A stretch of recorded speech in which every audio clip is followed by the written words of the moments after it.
오늘 말씀 요한복음 21장 3절에서 13절 말씀입니다. 요한복음 21장 3절에서 13절 말씀 우리 함께 있습니다. 시몬 베드로가 나는 물고기 잡으러 가노라 하니 그들이 우리도 함께 가겠다 하고 나가서 배에 올랐으나 그날 밤에 아무것도 잡지 못하였더니 날이 새어갈 때에 예수께서 바닷가에 사셨으나 제자들이 예수인 줄 알지 못하는지라. 예수께서 이르시되 얘들아 너희에게 고기가 있느냐 대답하되 없나이다. 이르되 그물을 배 오른편에 던지라. 그리하면 잡으리라 하시니 이에 던졌더니 물고기가 많아 그물을 들 수 없더라. 예수께서 사랑하시는 그 제자가 베드로에게 이르되 주님이시라 하니 시몬 베드로가 벗고 있다가 주님이라 하는 말을 듣고 겉옷을 두른 후에 바다로 뛰어내리더라. 다른 제자들은 육지에서 거리가 불과 한 50칸쯤 되므로 작은 배를 타고 물고기 든 그물을 끌고 와서 육지에 올라보니 숯불이 있는데 그 위에 생선이 놓였고 떡도 있더라. 예수께서 이르시되 지금 잡은 생선을 좀 가져오라 하시니 시몬 베드로가 올라가서 그물을 육지에 끌어올리니 가득히 찬 그물 물고기가 153마리라 이같이 많으나 그물이 찢어지지 아니하였더라. 예수께서 이르시되 와서 조반을 먹으라 하시니 제자들이 주님이신 줄 아는 고로 당신이 누구냐 감히 묻는 자가 없더라. 예수께서 가셔서 떡을 가져다가 그들에게 주시고 생선도 그와 같이 하시니라. 아멘. 히터 좀 꺼주시고요. 할렐루야. 우리 지난 주일 부활주일로 하나님 앞에 영광 올렸던 우리 날을 지나고 오늘은 부활절 후 제 두 번째 주가 아니라 우리 주보에 보시면 부활절 제 두 번째 주가 나와 있습니다. 별거 아닌 것 같아도 의미가 있는 이런 문구입니다. 부활절 후 제 2주는 부활절 끝났다 이거죠. 근데 부활절 제 2주예요. 우리 5월 28일 정도 성령 강림절까지 이 50일 정도 이제 뭐 한 주 지났으니까 4비절 정도를 우리가 주님이 이 땅 가운데 있었던 40여일 이 땅 가운데 계셔서 제자들에게 나타나시고 또 마지막 사명 다시 주신 후에 마가 다락방에서 성령을 선물로 주시고 승천하셨던 그 기간이거든요. 그러니까 부활절 끝났다 이렇게 여기면 안 되고요. 우리의 매일매일의 삶이 50일 지난 삶이라 할지라도 교회력으로 다른 성령 강림 후 몇 주 뭐 이렇게 되더라도 우리 매일매일의 삶은 부활절이 되어야 한다. 내가 매일 죽노라. 더불어 내가 매일 주님과 함께 산다라는 그런 의미로 한 주 그냥 끝난 부활절로 여기지 마시고 계속 되어지는 부활의 주님을 기억하시고 그 부활의 은혜를 사모하시며 계속 나아가시는 저와 여러분 되시기를 주님의 이름으로 축복합니다. 부활의 능력 가운데 우리는 그 부활을 그냥 보내는 것이 아니라 부활은 우리에게 생명의 능력이죠. 그리고 부활은 우리에게 승리의 능력이고요. 부활은 우리에게 사명의 능력입니다. 어떤 능력이 있다고요? 생명의 능력, 또한 사명의 능력, 그리고 승리의 능력이 있다라는 것이죠. 그래서 매일매일 우리는 사명 가운데, 생명 가운데에 승리 가운데 나아갈 수 있는 그러한 힘이 있다라는 겁니다. 그러니 이 부활주를 보낸 이 40여일 이제 성령 강림절까지 우리가 그것을 계속 나는 주님 안에 생명이 있고 나는 주님 안에 사명이 있고 내가 주님 안에 뭐가 있다? 승리가 있다. 여러분 이것을 늘 기억하시면서 어려움 있고 때로는 고난이 있고 또 아픔이 있다 할지라도 오늘 말씀을 여러분 잘 살펴보면 우리 그 말씀 가운데에 주님이 주신 마음이 있습니다. 승리하도록 또 다시 한번 그 사명의 길을 걷도록 다시 한번 그 생명의 소중함을 느끼도록 우리에게 주님이 하신 그 모든 말씀들을 또 기억하고 또 기념하게 하시는 그 일들을 우리가 생각하고 또 그 기념을 할 수 있는 그러한 일들이 계속 이어져야 한다라는 것이죠. 오늘은 9년 전이죠. 2014년 우리 세월호 사건 또 있었던 사고가 있었던 날입니다. 벌써 이제 9주년이 되다 보니까 잊혀질 대로 잊혀졌고 뭐 교육부에서도 이제 슬쩍 이제 빼기도 하고 말이죠. 뭐 지역 단체에서는 또 그것을 또 기리면서 오늘도 목포에서 또 이런 행사들이 있을 텐데 이제 매일 하루하루 지나다 보니 많은 그러한 가족들 아픔의 가족들 뭐 299명이죠. 5분은 아직 미수습인데 뭐 9년 지났는데 수습이 되겠습니까? 그럼 뭐 304명의 그런 생명을 앗아간 뭐 21세기 한국 이 대한민국에 아주 있어서는 안 될 어처구니 없는 완전 물감증으로 인한 또 선장은 먼저 도망갔잖아요. 또 물건 실어야 될 것도 제대로 지키지 않고 중량도 지키지 않고 뭐 그거에 대한 또 책임도 다지지 않고 뭐 이런 많은 사건 사고들 있는 그 사고들 중에 하나는 21세기 우리 한국의 어떤 혼란스러움과 또 그로 인해서 지금까지 이어지고 있는 이 갈등들 뭐 이런 그때 촛불혁명 막 이러면서 그 정권이 하나 무너질 정도의 그러한 아픔이 있는 아직 가시지 않는 그러한 날이 오늘입니다. 9년이라는 세월을 보내면서 그 가족들이 요청하는 것은 다른 것 아니에요. 좀 기억 좀 해달라는 거예요. 죽은 우리의 아들, 딸, 뭐 교사, 뭐 그 같이 뭐 이렇게 여행 갔던 그 친구들 기억해달라는 것이 아니라 제발 이런 일 좀 일어나지 않도록 안전 불감증과 책임지지 않는 그런 일들 좀 일어나지 않도록 좀 기억 좀 해달라. 그랬는데 뭐 이태원 참사 같은 일들이 또 일어나는 일들이 계속 반복이 되어지잖아요. 결국 그 기억이란 것은 그저 어떤 한 사건만 기억하는 것이 아니라 그로 인해서 파생되어졌던 그 어려운 일들, 아픔들, 슬픔들을 좀 기억하고 이제 그렇게 되지 않도록 이제 혼자 도망가지 않도록 거기에 이제 뭐 교사들 14명 정도 탑승했잖아요. 근데 3분만 구출되고 11분은 학생들과 함께 희생당했단 말이죠. 선생님들도 그냥 혼자 도망갈 수 있겠죠. 그 선장처럼. 근데 아이들 괜찮아 좀만 기다려 살 수 있어 이거 막 북돋이면서 선생님들도 애들과 같이 있으니까 그러한 일들 가운데 있었단 말이에요. 그러니 제발 좀 지도자들은 마지막까지 좀 책임 좀 지자 맡은 바 책임을 다하자 뭐 이러한 기억들 아닐까요? 결국은 어떤 뭐 나쁜 당신 나빠 막 얘기했을 때 뭔가 어떤 그거에 대해서 뭐 나쁘다 이것보다 우리는 뭐 언어학적으로는 아니지만 나쁜인 것이 나쁜 것 아닌가? 나만 살자고 나가는 그 나쁜이 나쁜 것 아닌가라는 생각을 해보게 되고요. 불쌍하다 할 때 불쌍은 뭐예요? 그냥 그것도 뭐 언어학적인 건 아니지만 쌍을 이루지 못한다는 아닐 불자 써서 정말 그 뜻은 아닙니다. 그러나 그런 건 아닌가? 우리가 뭐가 불쌍한 거예요?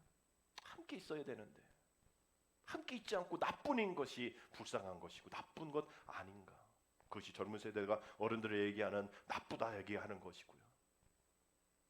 우리 이 사회가 정말 이렇게까지 갔을까? 불쌍한 거죠. 함께하지 못하고 서로 흑백 논리로 인해서 서로 싸우고 서로 외면하고 그래서 외롭다 얘기하고 그래서 자살하고 이러한 일들이 세월호 사건뿐만 아니라 오늘 이 구준일기를 통하여서 안전불감증에 나뿐인 세상 속에 쌍을 이룰 수 없는 그러한 불쌍한 이 나라, 이 민족 가운데에 우리가 그 나라를 위해서 또 기도해야겠지만 우리 오늘 또 주일이니까 우리가 정말 주님 안에 하나님 안에 그 공동체 안에 정말 나뿐인 삶을 살고 있진 않은가? 혹 불쌍한 서로 쌍을 이루며 살지 못하는 우리들은 아닌가? 우리 가족 안에서도 마찬가지죠. 가족의 아버지 어머니가 해야 할 자녀가 해야 할 일들 사명을 감당하지 못하고 믿음의 아버지 어머니로서 자녀들을 믿음으로 이끌어주지 못하고 그냥 혼자 나뿐인 혼자 함께하지 못하는 그러한 불쌍한 가족들 아닌가를 오늘 생각해 보길 원합니다. 어렵죠, 힘들죠. 그러나 우리 주님은 우리를 그냥 내버려 두지 않습니다. 그래서 우리는 시편 23편을 외우면서 여호와 나의 목자신 내게 부족함이 없다라고 고백합니다. 그러면서 우리는 원하는 것이 있죠. 푸른 초장, 쉴만한 물가. 좋죠. 우리 주님이 우리와 함께 하시니 주님 목자이시니 우리는 푸른 초장과 쉴만한 물가로 나아가는 것이 당연할 겁니다. 그것을 원할 겁니다. 그러나 주님은 그 다음에 얘기하시잖아요. 시편에 말씀하시잖아요. 사망의 음침한 골짜기를 다닐지라도 해를 받지 않도록 우리를 지켜주신다 하셨잖아요. 분명 푸른 초장도 쉴만한 물가도 주님이 주시는 평안이고 주님이 원하시는 우리 화평이지만 사망의 음침한 골짜기도 우리 주님이 우리에게 제공해 주시는, 또 우리가 걸어갈 수도 있는 그러한 길이라는 거예요. 그러니 우리는 화평한 삶, 또 평안한 삶, 그러므로 푸른 초장과 실만한 물가만 기대하지 마시고, 사망의 음침한 골짜기를 만날 때 불평하지 마시고, 주님이 나와 함께 하시겠구나, 주님이 나와 동행하시겠구나. 아멘. 그래서 시편 23편 2절 3절 보면 그저 같이 이렇게 동행해 주신다, 뭐 이렇게 주신다, 뭐 이렇게 얘기하는데요. 그 주님의 인도하심이 분명 다른 이야기로 똑같이 인도하신다라고 되어 있지만 2절에서 인도하심은 어느 정도 뭔가 자기가 할 수 있는, 그래서 인도하다라는 그런 뜻으로 나아가는 나할이라는 단어를 씁니다.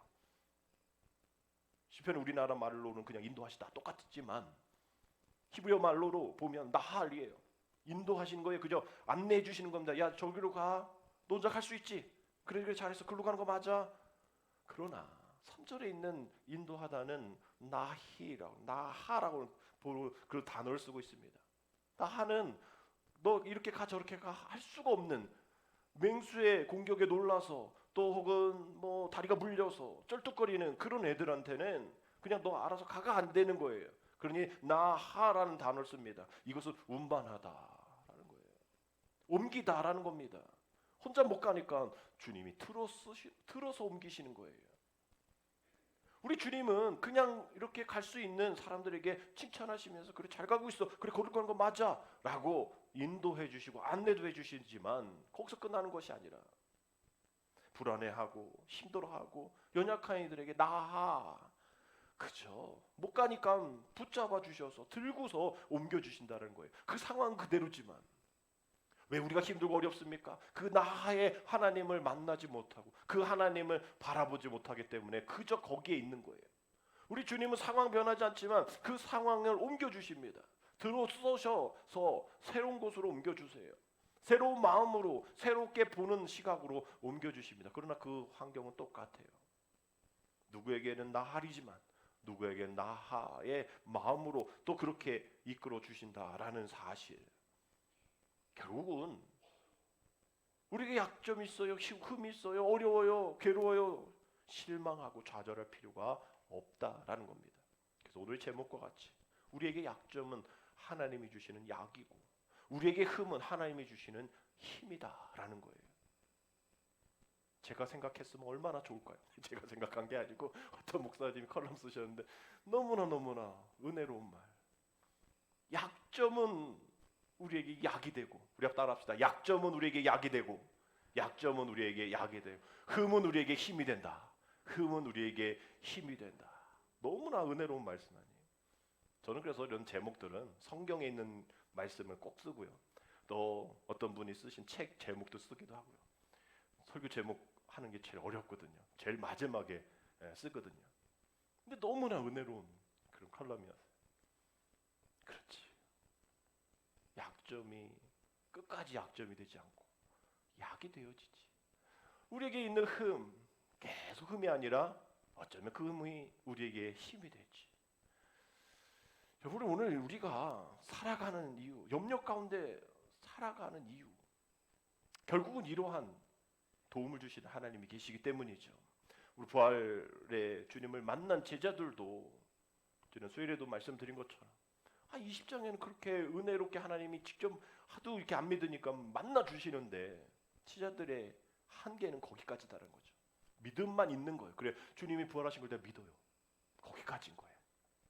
그 이후에 어떻게 해야 될지에 대한 계속 사명을 주셨는데도 불구하고 21장에서는 그러한 사명으로 살아가지 못하는 그러한 제자들을 만나게 됩니다. 그런데도 주님은 뭐라 하지 않으세요. 왜? 그 약점이 언젠가 뭐가 되고 약이 되고, 이러한 도망 다니고 원망하고 좌절하고 숨어 지내는 그들의 흠이 이제 뭐가 돼요? 힘이 되어서 세상을 향해 축복의 통로가 되고 세상을 변화시킬 그 주인공들이 되어지고 복음을 들고 나가 주님처럼 순교해야 될, 십자가에 죽게 되어질, 많은 맹수에게 잡혀 먹히고 많은 고문을 당하고 순교할 그 제자들이기 때문에 뭘 하지 않으시고 그저 그 약점을 약으로, 흠을 힘으로 바라보시 바라보시는 주님의 모습이 21장에 드러납니다. 21장에 보면 그 21장 볼 때마다 주님의 마음, 우리가 주님의 마음을 우리가 볼 수가 있게 되어지는 거죠. 밤새 고기를 잡았지만 빈 그물뿐인 베드로를 시작하면서 우리의 모습을 보게 하십니다. 시몬 베드로가 나는 물고기 잡으러 가노라 하니 그들이 우리도 함께 가겠다 하고 나아가서 배에 올랐으나 그날 밤에 아무것도 잡지 못하였더니, 그저 일상의 어떤 고기잡이 얘기하는 건 아닙니다. 빈 그물이에요. 어부였던 베드로 갈릴리 바다 그냥 어디에 뭐가 있는 거 다 아는데 그 베테랑이 할 수가 없는, 뭔가 해도 안 되는, 아무런 소득이 없는 그런 상황 속에 빈 그물만 걷게 되어지고 계속 또 내리게 되어지고 계속 빈 그물만 얻게 되어지는 이러한 반복적인 현상 속에서 베드로의 마음, 또 베드로의 상태, 또 베드로의 심리를 보여주는 말씀이다 볼 수가 있을 겁니다.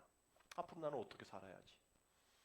아휴, 이 빈 그물이 내 마음이네, 내 미래네, 내 어둠이네. 이제 나는 이제 어떻게 살까? 그물에 고기라도 좀 많이 걸려들어서 조금이라도 좀 먹고 살기에 좀 힘들지 않게나 좀 해주시지. 이러면서 계속 던졌지만 계속 자신의 어떤 허무함, 또 그 갈증, 또 갈등들, 실패의 모습들, 왜 너까지 그래? 왜 너까지 그래? 너 그전엔 안 그랬잖아 하면서 괜히 물고기 탓하고 괜히 그물 탓하고 자신의 모습이 보이니까 말이죠. 그랬던 베드로에게 요한복음에서는 예수님이 3번 나타나 주시고 3번 사랑을 확인해 주시는, 3번 부인을 통한 그 3번의 확신을 허락해 주시는 그런 모습들이 드러납니다. 다른 복음서에서는 베드로가 어떻게 그런 위대한 사명을 감당했는지에 대한 마음의 전환점에 대한 얘기를 하지는 않아요. 근데 요한복음에서는 베드로에게 집중을 하고 있죠. 그래서 요한복음 21장은 요한이 쓴 거 아니다라고 얘기할 정도로 뭔가 이렇게 문체도 다르기도 하고 갑자기 주인공이 베드로가 되기도 하고 말이죠.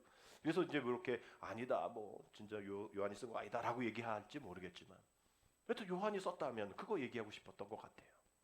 베드로 사도가, 선배인 베드로 사도가 이러이러한 일들로 인해서 이렇게 회복될 수 있었던 것은 이 사건 때문이다라고 이야기하는 것 아닌가 생각을 하게 됩니다. 결국은 우리의 삶도 마찬가지인 거죠. 우리가 계속 하루하루 살아도 힘들고 어렵고 빈 그물과 같은, 내가 주님을 섬긴다 하면서도 늘 주님과 동행하지 못하고 주님 배반하고 주님 원망하고 내 삶을 부정하고 가족들 탓하고 이랬던 우리의 빈 그물과 같은 우리 삶도 주님이 찾아오셔서 역사하시면 위대한 사도 베드로의 그 고백, 베드로의 삶, 베드로의 마지막 죽음도 순교같이 우리도 그렇게 될 수 있다라는 회복의 실마리 단서를 보여주는 말씀인 것이죠. 7절의 말씀 보면 예수께서 사랑하시는 그 제자가 베드로에게 이르되 주님이시라 하니 시몬 베드로가 벗고 있다가 주님이라 하는 말을 듣고 겉옷을 두른 후에 바다로 뛰어내리더라. 여전히 베드로의 마음 가운데 주님은 분명 살아나셨고 그것을 내가 믿지만 강력하게 부정했던 그 경험이 씻을 수 없었던 거예요. 큰 상처로 가졌던 겁니다. 그러니 주님은 그 베드로의 그 상처를 빨리 씻어 주셔야, 얘가 이것을 빨리 벗어나야만 위대한 사명을 감당할 수 있었기 때문에 그 가슴 깊이 박혀있는 그 깊은 그러한 죄, 그런 불평, 원망, 그런 좌절을 뽑아주셔야 될 그러한 사명이 있었던 것이죠. 아름다운 기억으로 초대하고 싶으신 마음이 주님에게 있었던 거예요. 그럼에도 불구하고 베드로는 계속 보는 것은 빈 그릇이죠. 상처, 자기의 자신의 후회, 이런 모습으로 좌절하고 실패한, 또 죄책감 속에 있는 괴로한 이러한 제자에게 주님은 나타나셔서 그 삶 속에 우리 12절 말씀 보면 예수께서 이르시되 와서 조반을 먹으라 하시니 제자들이 주님이신 줄 아는 고로 당신이 누구냐 감히 묻는 자가 없더라. 와서 먹으라. 마치 가출했다 돌아온 자식에게 너 어디 갔다 왔어? 너 이 자식 막 이러면서 내어쫓지 않고 그저 말없이 묵묵하게 그냥 따뜻한 음식 차려주시는 그 어머니의 마음과 같은 그러한 차려주시는 아침밥상. 주님 그것을 제공해 줄 때 베드로와 다른 제자 6명이겠죠. 아무 말도 하지 않고 그저 조용히 식사하면서 주님이신지를 알고 그 주님이 주시는 밥을 먹습니다. 그래서 13절 같이 예수께서 가셔서 떡을 가져다 그들에게 주시고 생선도 그와 같이 하시니라. 그것을 받아 먹을 때에 그저 일상에 있는 그런 어떤 메뉴겠지만 제자들은 또 주님은 어떤 의도로 떡과 생선을 조반으로 제공해 주셨을까? 오병이의 기적 너희도 기억하지? 그때 뭐 있었어? 그때 많은 불평이 있었잖아. 그 아픔 속에, 어려움 속에, 모자람 속에, 빈 그물 속에 기적 아직 기억하지 않고 있니? 라면서 그 떡과 그 생선 오병이어를 뭐 거기는 정확하게 5개 떡, 뭐 물고기 2마리 뭐 아니겠죠. 그러나 그 떡과 물고기를 통하여서 그 예수님과 함께 하셨던 그 기적의 자리 기억하게 하시고 그 부족함 속에서 원망하면 돼, 안 돼? 라고 얘기하면서 밥상을 차려주시는 그 밥상이 지금 우리에게도 와서 먹으라라고 말씀하시는 주님의 초청임을 여러분 기억하셔야 됩니다. 우리에게 베풀어 주신 그 밥상 결국은 성공자에게 베풀어 준 밥상이 아니잖아요. 그러니 뭐 예수님인데 알면서도 예수님 뭐 잘 계셨어요 이야기도 안 하잖아요. 서먹하니까 그냥 아무 말 없이 예수님을 알면서도 예수님에 대한 얘기를 하지 못하고 또 그렇다고 자기가 어떻게 살겠다고 결단하지도 못하는 그러한 침묵이 흐르는 그 상황 속에서 실패자와 같은 그들에게 차려주신 밥상이 우리에게도 있다라는 거예요. 여러분 우리의 삶을 제대로 한번 돌아보십시오. 주님이 우리에게 주신 밥상, 차려주신 밥상 우리가 잘했을 때보다 참 우리가 힘들고 어렵고 주님 배반하고 주님 모른다고 원망하고 또 그렇게 했던 그런 상황 속에서 차려주신 밥상이 더 많습니다. 형을 피해 도주했던 야곱도 그랬죠. 살인자로 도망했던 모세도 그랬죠. 부하의 아내를 취했던 다윗도, 스데반을 죽일 때 가담했던 바울도, 방황했던 어거스틴도 모두가 다 주님 차려주신 조반을 먹고 회복된 사람들이고 우리 역시 우리가 치유의 밥상 속에 회복의 밥상 속에 자라왔던 또 신앙생활했던 우리들입니다. 결국은 우리의 깊은 곳 우리의 좌절, 우리의 죄성, 우리의 모든 것들을 다시 한번 주님 꺼내 주셔서 다시 한번 주님이 차려주신 그 밥상을 먹고 이제 다시 일어나서 다시 한번 주님이 원하시는 그 사명 가운데 가기를 원하시는 것이죠.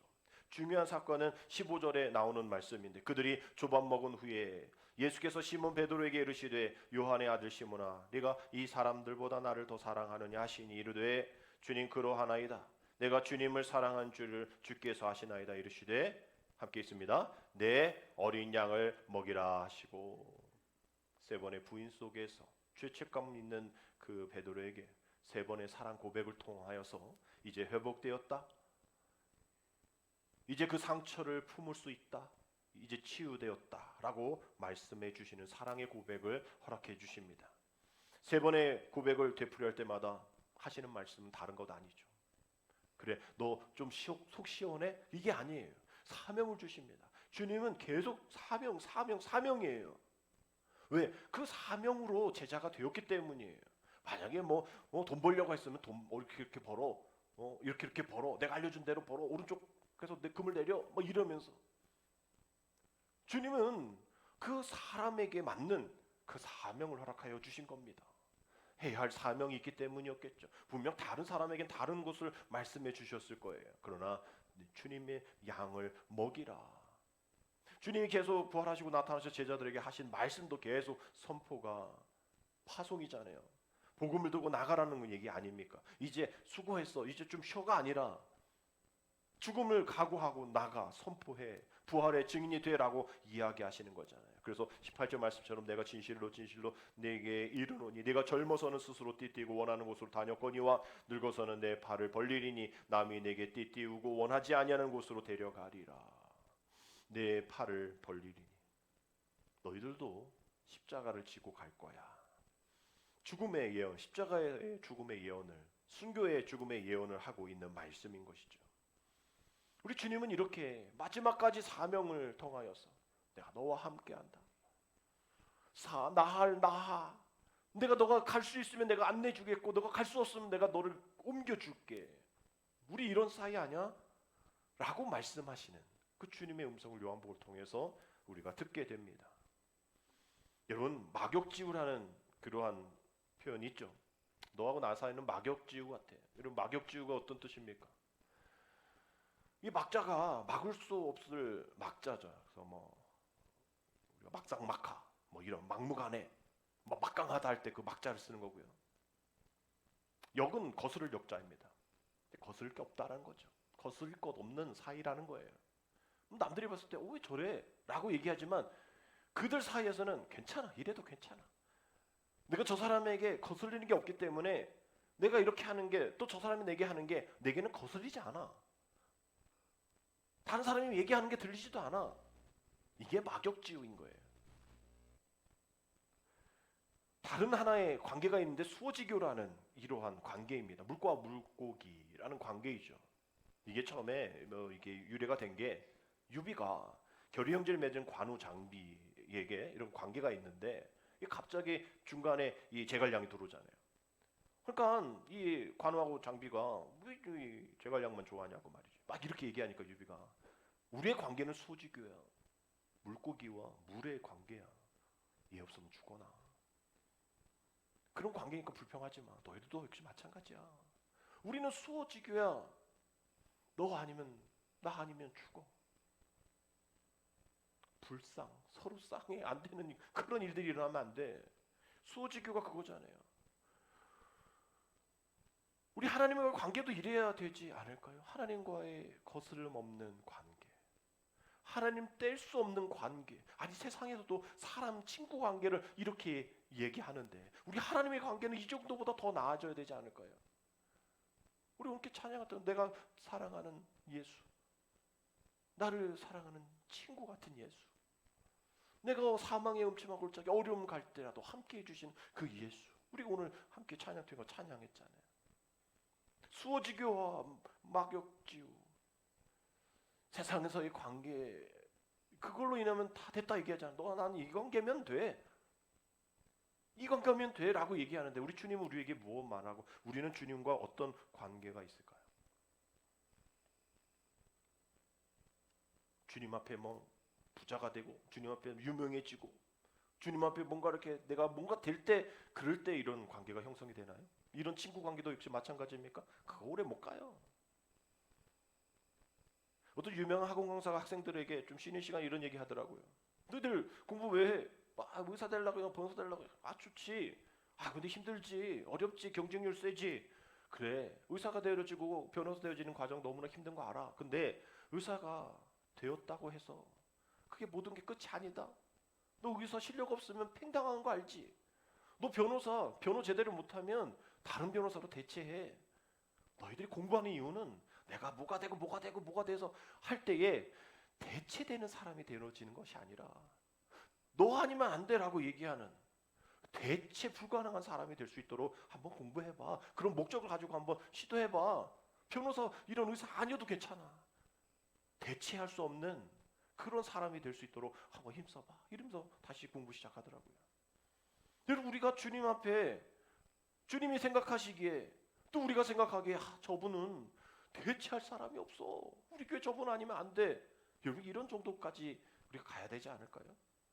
뭐가 있어서 떵떵거려서 대체되는 그런 사람이 아니라 없어도 돼. 이런 사람이 아니라 하나님 보시기에 우리가 볼 때에 정말 대체 불가한 그러한 사람이 되어야 되지 않을까요? 그 사람 없으면 안 돼. 그분 없으면 우리 함께하지 못해요. 기도하지 못해요. 봉사할 수 없어요. 함께 선교할 수 없어요 하는 그러한 사람 되어야 되지 않을까요? 그러기 위해서 우리는 내가 과연 우리 교회에 와서 또 주님 안에서 나 없으면 안 되라는 대체 불가능한 그런 사람인가? 라는 것을 생각해 봐야죠. 어느 날 소크라테스 친구가 신에게 가서 난 지혜롭고 싶은데 똑똑하고 싶은데 나는 안 되니 누가 이 세상에서 제일 똑똑하고 현명합니까? 알려주십시오. 내가 좀 배우게요. 라고 얘기했더니 그 신이 그렇게 얘기하더래요. 아니 멀리서 찾아. 네 친구 소크라테스가 제일 이 세상에 현명해 라고 얘기했다는 거예요. 그래요. 그래서 막 가가지고 소크라테스한테 야야 나 신학 오늘 기도해봤는데 내가 현명 지혜 뭐 이런 걸 요구했더니 그 제일 현명한 사람 똑똑한 사람 누구냐고 물어봤더니 너라는데? 그 소크라테스가 뭐 깜짝 놀라죠. 왜나잘 없는데 난 별론데 나는 하나밖에 아는 게 없는데 그건가 봐 그거 너 그게 하나가 뭐야 좀 알려줘. 난 내가 모른다는 사실을 알아. 이렇게 얘기해요.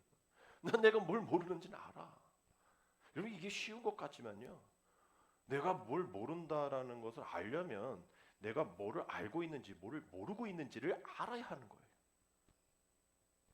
요즘 말로 메타인지입니다. 자신의 인지 과정에 대하여 한 차원 높은 관점에서 관찰, 발견, 통제하는 정신작용인 거예요. 그냥 나는 다 알아. 아니라 내가 뭘 모르는지 내가 뭘 알고 있는지에 대한 것에 대한 것들. 그래서 내가 뭘 모르는지에 대해서 안다라는 거예요. 수어지교와 내가 주님과 관계가 그렇게 물고기의 관계가 아닌 것을 안다면 우리 뭐 해야 돼요? 기도해야 하잖아요. 근데 주님 떠나면 살 수 없습니다 하면서 주님 늘 떠나면 살고 있는데 물고기가 물 밖으로 살고 있는데 그 살 수가 있습니까? 못 살잖아요. 주 없이 살 수 없네. 아니 그리고 살고 있으면서 없대. 수어지교라고 얘기하면서도 그렇게 살아. 물 없이 고기가 살려고 해. 반포독죠. 죽고 있는데도 괜찮다 얘기예요. 다른 게 아니잖아요. 그냥 물속에 들어가면 되는 거예요. 물과 함께하면 되어지는 거예요. 그런데 우리는 그것을 몰라. 우리가 정말 내가 모른다는 그 사실을 알아야 하는데 내가 모른다는 사실도 몰라. 그러니 우린 지혜롭지 못하는 거죠. 그러니 계속 뭔가 안 되니 부족하니까 계속 부정적인 시각과 부정적인 판단과 비판과 때로는 냉철한 판단하게 되어지면 뭐 그래 저 사람 뭐 어쨌든 똑똑한 사람 같아라고 이야기할지 몰라도 자신을 제대로 바라보지 못하는 거예요. 여러분 이 세상을 바꿔나간 사람이 어떤 시니컬하게 이거 문제야 하면서 사회적인 비판 이런 사람들이 의해서 변화가 됩니까? 그렇게 돼서 뭔가 되기도 하고 뭐 이렇게 운동이 일어나기도 하지만 세계 역사를 쭉 보면 그런 사람들보다 그래도 낙관적으로 그래서 뭐가 잘 될 거야. 뭐가 할 수 있어. 한번 해보자. 이런 사람에 의한 공동체, 이런 지도자들에 의해서 세상이 바뀌어지고 공동체가 바뀌어지는 겁니다. 그거 뭐 생각하지 마세요. 뭐 심각해요. 어려워요. 불평이 불만이 있는 그런 사람을 통해서 바꿔지는 게 아니라는 거예요. 흔히 능력이 있는 사람, 뭐 재능이 탁월한 사람, 남들보다 장점이 많은 사람, 그 사람을 통해서 뭔가 일어날 것 같지만 뭔가 일이 일어났다 할지라도 그게 오래 못 가죠. 결국은 오래 가는 것. 또 끝까지 가는 것은 그런 것 아닌 묵묵한 긍정적인 마음, 낙관적인 그러한 마음으로 비관적인 생각하지 않고 어떤 뭔가 가득 다 채워져야 한다는 완벽주의가 아닌 그래도 내가 무엇인가를 할 수 있고 이 무엇인가 할 수 있는 것조차도 누군가가 대신 해주는 누군가의 도움이 있어서 할 수 있는 일이라라는 겸손한 마음으로 나아가는 이들에게 또 그런 공동체에게 회복의 역사가 일어나게 되어지는 겁니다. 성경에서도 주님은 많은 장점을 가진 자를 쓰시지 않으셨습니다. 주님 자체가 그렇게 태어나시지 않으셨잖아요. 이 땅 가운데 오시지 않으셨잖아요.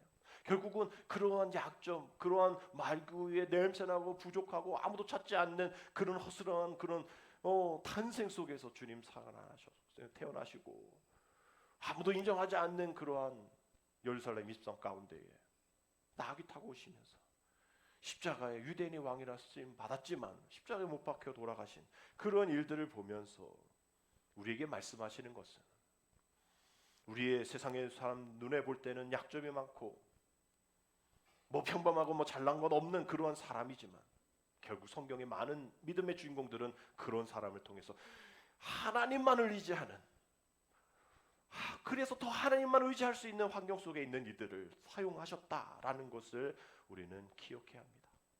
분명 더 많은 것을 가지고 있는 자들을 쓰셨죠. 그러나 솔로몬과 같이 그것보다 더 하나님이 위대하십니다. 바울과 같이 이 모든 것은 난 배설물로 여깁니다 라고 인정하는 그 사람들을 쓰셨지 부자 청년과 같은 사람 쓰시지 않으셨어요. 고민하고 원망하고 삭개오도 다 자기 것 잘못한 거 다 나눠주고 자기의 재산 반 나눠주고 뭐 이렇게 씁니다 하는 사람을 쓰셨지 그거 고민하는 사람 쓰시지 않으셨어요.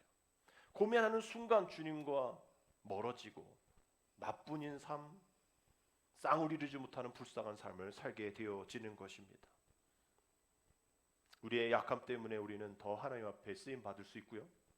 우리 약함 때문에 우리 주님이 우리를 더 챙겨주십니다. 우리 약함 때문에 약한 이들을 더 살펴볼 수 있는 것이죠. 장군사님이 오늘 못 오셨는데 이제 언젠가 오시겠죠. 근데 어제 또 오셨다 가셨어요. 교회를 답답하셔서 아들 왔을 때 한번 어디 가고 싶냐 했더니 교회 가고 싶다 그래서 교회에 오셨더라고요. 수요일에도 퇴원하셔서 가서 신방하면서 이런저런 간증을 하시는데 뭐 이런저런 간증 우리 장욱 권사님 만나면 한도 끝도 없잖아요. 그죠? 어제도 1시간 하고 가셨는데 아직도 안 끝났던 그러한 간증들이 계속 이어지면서 주님이 이렇게 나를 아프게 또 힘들게 하셨던 이런 일들을 자신의 약함을 기억하게 하시고 또 병원에 있을 때 또 주변에 있는 약한 자들을 나를 보라고 하나님이 나를 사용하셔서 어떻게 이틀 만에 이렇게 일어날 수 있냐고 막 병원 관계자들이 이건 기적이라고 얘기한다고 당신 뭐 나보다 젊지 않냐고 당신 나보다 더 믿음에 기도하는 사람 많지 않냐고 우리 교회 목사님부터 우리 권사님 집사님들이 막 나를 위해서 기도하는데 난 지금 수술 2번 받았다고 그런데도 이렇게 정정하게 나오고 안 아프다고 왜 안 아프시겠어 아프겠지 그래도 난 안 아프다고 그러면서 그러고 돌아다니신 거예요. 새벽에 예배하러 다니시고 말이죠. 사람들에게 이렇게 그 나의 약함을 보여주면서 그 약한 이들에게 그 강한 하나님을 선언할 수 있는 증명할 수 있는 그런 삶이 우리의 삶이 되기 위하여 우리를 강하게도 쓰시지만 약하게도 우리 교회를 강하게도 쓰시지만 유명한 교회로 만들어 주시기도 하시지만 약함을 통해서 드러나실 일들이 분명히 있다라는 거예요. 로마서 8장 26절 우리 같이 읽겠습니다. 이와 같이 성령도 우리의 연약함을 도우시나니 우리는 마땅히 기도할 바를 알지 못하나 오직 성령이 말할 수 없는 탄식으로 우리를 위하여 친히 간구하시느니라. 아멘. 우리 하나님이 그 약함을 우리에게 쓰시고 주님이 우리에게 그 약함을 아시고 또 회복시켜주고 성령님께서도 기억하셔서 우리를 위해 친히 간구하신다 말씀하시잖아요. 그러니 우리는 우리의 약함을 자랑하면서 내 약함 속에서 우리 하나님 성령님 예수님 삼일체 하나님이 나를 위해서 지금도 탄식하시고 우리 위해서 기도하고 계시고 우리 주변에 중보기도할 사람들이 이렇게 많아. 우리가 약함이 있을 때 우리의 반응은 강점으로 바꿔주시는 하나님을 붙잡고 이를 위해서 함께 기도하는 우리의 힘이 아니야 괜찮아 우리와 함께하는 힘이야라고 외치는 기도의 동역자들이 있다라는 것을 여러분 기억하셔서 하나님의 은혜 하나님의 능력 앞에 오늘 주님 나를 도와주옵소서 주님 나와 함께하여 주옵소서 나는 이런 약점이 있습니다. 그러나 그 약점이 나에게 주님이 주시는 약이 되어서서 그 약이 구약이 되어지고 그 약이 신약이 되어지고 그 약이 주님이 주시는 사랑의 약이 되게 하여 주셔서 흠 많은 우리를 그냥 내치지 아니하시고 나하 우리를 옮겨주시는 그 주님의 능력이 우리에게 있어서 우리도 당연히 그러한 사람들에게 그렇게 할 수 있는 우리가 되게 하여 주시옵소서. 오늘도 우리에게 밥상 차려주실 때에 그저 밥 먹고 건강해져라가 아니라 이 밥 먹고 이렇게 살아라라고 얘기했을 때 이 밥 먹고 네 약점이 약이 됨을 기억하고 네 흠이 힘이 됨을 기억하라라고 말씀하시는 주님의 밥상 차려주심에 감사하면서 우리의 한 주를 그렇게 성령의 능력을 의지하며 주님의 사랑 경험하며 살아가는 저와 여러분 되시기를 주님의 이름으로 축복합니다. 기도드립니다. 십자가를 통해 우리의 질고를 지고 우리의 슬픔을 당하신 주님 우리 마음의 상처와 아픔이 있습니다. 그러나 이것을 오늘 안고 우리가 살아갈 때에 약할 때 강함 되시는 주님께서 우리에게 은혜와 회복의 역사를 허락해 주실 줄 믿습니다. 우리 안에 살아계셔서 역사하시고 치유하시는 성령님의 능력을 힘입어 새로운 한 주도 우리의 약함이 우리의 약점이 우리에게 약이 되어지고 우리의 흠이 힘이 되어짐을 믿고 세상을 향해 나아가오니 한 주도 치유와 회복을 날마다 전하며 살아가는 소명자로 살게 도와주옵소서. 예수님의 이름으로 감사하며 기도드립니다. 아멘.